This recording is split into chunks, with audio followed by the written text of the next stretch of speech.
What's going on, people? Welcome back to Curtis Shaw TV, back with another transfer update video. Don't forget, today's video is sponsored by OneFootball. The link is in the description below for all your latest team news, transfer news, and to just keep bang up to date while you're on the move.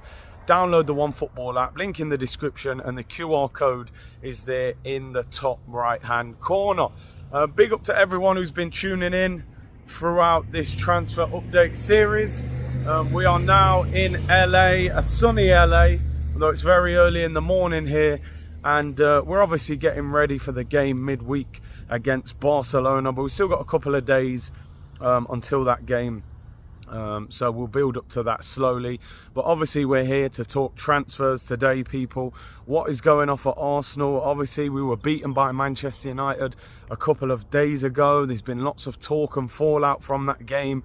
I think, like we said yesterday, a lot of people were suggesting we need a striker. Some people saying you're overreacting. Gabriel Jesus got 11 goals. He was out for 3 months. You can turn that into 16, 17. If you get Saka with 15, 16, Martinelli 15, 16, Odegaard, Havertz. If those guys chip in, maybe it's enough. But me, I think we need a different option. Who do we think that different option should be? Now, yesterday we spoke about Vlahovic. We were being linked with him. For me, and I've said it multiple times, it's very difficult to pinpoint who is the answer for Arsenal in this striker role at the moment. It's a very poor strikers market, and there's no real clear answer to who we should go for. For me, I think Arsenal have got two clear options that they should potentially go for. I've said multiple times I would sign Toney. Now, I don't think Arsenal would go for him because of the PR, but I think they should. I think you get him at a reduced price. I think he's a fantastic player. He scored 20 plus league goals for Brentford, and he would jump at the chance. I know people who know him. He would join Arsenal. There is no doubt about it. I think he's a brilliant player. Would that happen? I don't know. I think the second option, and not everybody agrees with it, but I do think we should be open-minded about giving Balogun a chance. This guy's just scored 21 goals in the French league. He's come through our academy and he wants to stay. Why would we not give him a chance? Now, I understand we've spent £200 million. The club are going to want to recoup money. And one of the transfer stories today is that Arsenal are still talking to Inter Milan about getting a deal done for following Balogun.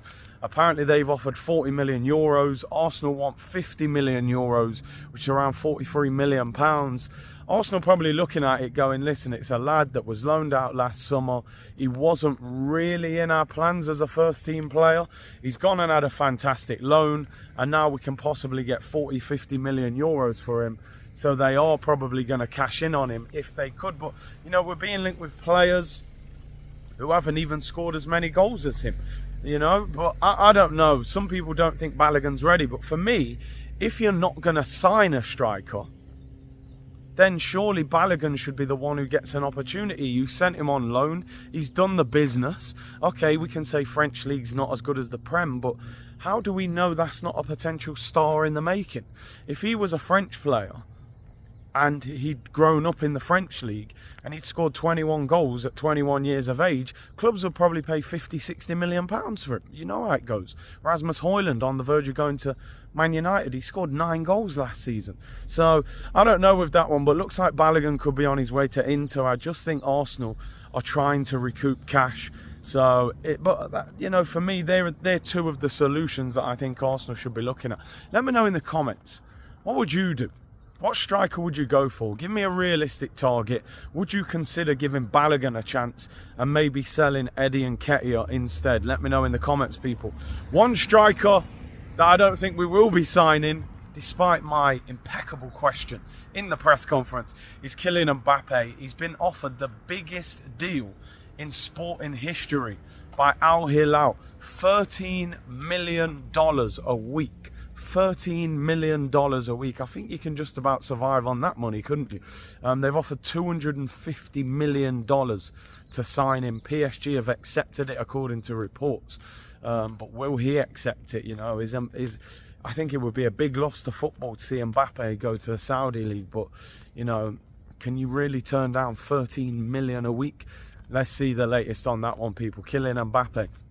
Anyway, a couple of other transfer stories surrounding Arsenal at the moment. The main target that we're being linked with today is Crystal Palace winger Michael Olise.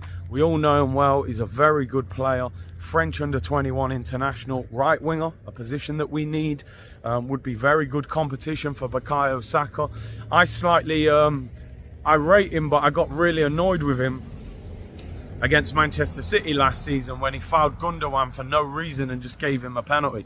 It's believed Arsenal will be willing to pay around £40 million for him, but Palace looking for upwards of 50 million. I think he's a very good player. Personally, I'd be happy if Arsenal sign him. He's got a very lethargic, laid-back style about him, but there's no doubt he's talented. And Palace are reluctant to sell him. It was confirmed yesterday. Wilfried Zaha has signed for Galatasaray. The dream is over, people. Strange move that for him, honestly. I heard he was going Saudi, but obviously not. So they don't want to lose another star player, but I've admitted if somebody offered 50 million plus, they would find it difficult to turn down. What do you guys think in the comments? Would you pay 50 million pounds for Michael Olise? Personally, I think he's worth less than 50 million. I suppose in the modern game with inflated prices, they will say he is worth that. I do like him. I think he would be good competition. I do think the lack of competition for Saka could be damaging. You know, we've got Champions League this year, Premier League, FA Cup, Carabao Cup. Who is the backup right winger at Arsenal? Reece Nelson. But Reece Nelson, to me, looks better on the left than the right. So unless we're going to keep Marquinhos, well, I'm not sure if he's ready to play there.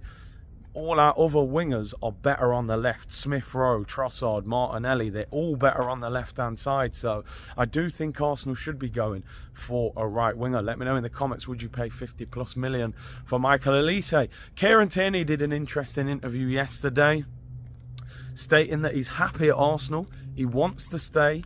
He's trying to learn this new role, inverted of course. He tried it against Man United. I actually think he was one of the bright sparks in that game. But he has admitted that his future may not be in his hands, which doesn't sound great. We've seen Zinchenko play at left back, Kivior play at left back. Even Tomiyasu the other day against Man United. It seems everybody starts at left back ahead of Kieran Tierney.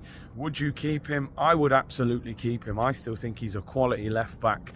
If you've got Zinchenko and Tierney as your two left backs, you are solid there. So I really hope we keep him. But my worry is because we've spent 200 million, the club are looking to recoup. So if they feel they've got 2 or 3 players ahead of him and somebody offers decent money, maybe they're going to cash in, but I hope we keep him. Anyway, people, thank you very much for tuning in today. Really appreciate the support. We're over here in sunny LA. It's early morning over here. The time difference is crazy compared to England. I will keep you up to date. Thank you for all the positive comments around the Smith Rowe interview. Are you fit, bruv, in a more professional way was kind of the way we went about that one. But obviously, hopefully, we'll have some more media access ahead of the Barcelona game. Maybe get another question with Mikel Arteta and maybe get another question with another player. So big up to everyone who's been supporting. Make sure you download that OneFootball app. Link in the description below. QR code in the top right-hand corner. Like the video, subscribe, and I'll see you all tomorrow, people. Bless!